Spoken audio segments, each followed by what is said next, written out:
بسم اللہ الرحمن الرحیم۔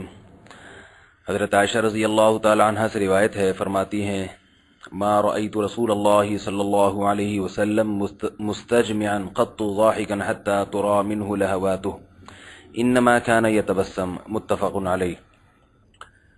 حضرت عائشہ رضی اللہ تعالی عنہ فرماتی ہیں کہ رسول اللہ صلی اللہ علیہ وسلم کو میں نے کبھی بھی زور سے قہقہ لگا کر ہنستے ہوئے نہیں دیکھا۔ آپ صلی اللہ علیہ وسلم مسکرایا کرتے تھے۔ اسی سے ملتی جلتی ایک اور حدیث ہے جس میں آتا ہے کہ رسول اللہ صلی اللہ علیہ وسلم کو جب غضب آتا تھا تو اس غضب کے آثار آپ صلی اللہ علیہ وسلم کے چہرے پہ ظاہر ہوتے تھے اور آپ کا چہرہ انار کی طرح سخت ہو جایا کرتا تھا۔ یہ بھی رسول اللہ صلی اللہ علیہ وسلم کے آداب ہیں، اخلاق ہیں کہ غصے کے وقت چہرے سے غصے کا اظہار کرنا اور خوشی کے وقت اپنے چہرے سے مسکراہٹ کا اظہار کرنا۔ آج جب کسی کو غصہ آتا ہے تو وہ گدھوں کی طرح چیخنا شروع کر دیتا ہے اور اتنا زور زور سے پورے گھر کو اٹخ پٹخ کے ہمارے نوجوانوں میں عادت ہے اور اس کو کمال سمجھتے ہیں، بہادری سمجھتے ہیں۔ یہ بہت گھٹیا حرکت ہے۔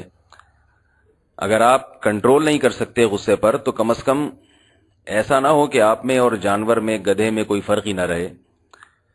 تھوڑا سا اپنے آپ کو غصے میں کنٹرول کرنا چاہیے، اپنی آواز کو کنٹرول کرنا چاہیے۔ خاص طور پر کسی بڑے کے سامنے غصے کا اظہار کرتے ہوئے یہ دیکھنا چاہیے اس کا مقام کیا ہے، مرتبہ کیا ہے۔ اونچی آواز سے چیخنا، اس سے کو اللہ تعالیٰ نے اس قرآن مجید میں اس کو ناپسند کیا ہے۔ ان انکر الاصوات لصوت الحمیر، فرمایا کہ سب سے بری آواز گدھے کی آواز ہے۔ تو سب کو بری لگتی ہے کیونکہ بہت زور سے چیختا ہے گدھا۔ تو اسی سے ملتا جلتا یہ جو دوسری حدیث، مسکراتے ہوئے تھے۔ آج بہت سے لوگ جب کسی بات پہ کوئی ہنسی آتی ہے تو آپے سے باہر ہو جاتے ہیں اور اتنا زور زور سے چیختے ہیں۔ بعض دفعہ ایسا ہوتا ہے کہ ہمیں کسی گلی میں کسی کے ہنسنے کی آواز آتی ہے۔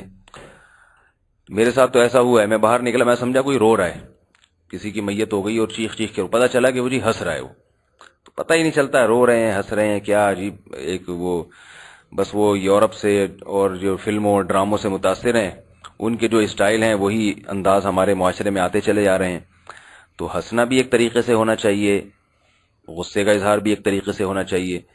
ان احادیث کا مقصد یہ نہیں ہوتا کہ شریعت آپ کو بالکل بانڈ کرنا چاہ رہی ہے، آپ کے ہنسنے پر بھی پابندی۔ بعض لوگ سوچتے ہیں کہ بھئی یہ کیا ہے، ہمیں اب ہنسنے پر بھی پہلے حدیث میں دیکھنا پڑے گا کہ ہنسنے کا کیا طریقہ ہے اسلام میں، رونے سے پہلے بھی حدیث میں دیکھنا پڑے گا کہ جی رونے کا اسلام میں کیا طریقہ ہے۔ تو یہ تو بہت مشکل، ہم سے نماز روزہ ہو نہیں رہا اور یہاں ہنسنے اور رونے پر بھی پابندیاں لگائی جا رہی ہیں۔ تو یہ مطلب نہیں ہے، آپ ہر آدمی کا ہنسنے کا اپنا ایک انداز ہوتا ہے، غصے کے اظہار کا ہر ایک کا اپنا ایک نیچرل طریقہ ہوتا ہے۔ مقصد یہ ہے کہ تھوڑا سا لگام دیں، تھوڑا سا پتہ چلے آپ کے ہنسنے سے اور آپ کے رونے سے کہ آپ انسان ہیں، آپ جانور نہیں ہیں۔ بس مقصد یہ ہے، باقی یہ نہیں ہے کہ آپ کو ہنسی آئی نہیں، آپ کی آواز ہی نہ نکلے۔ صحابہ کرام بھی مسکرایا کرتے تھے، ہنستے بھی تھے، ان کی آواز بھی نکلتی تھی۔ تو بس مقصد تھوڑا سا کنٹرول کرنا ہے۔ اللہ تعالیٰ عمل کی توفیق عطا فرمائے۔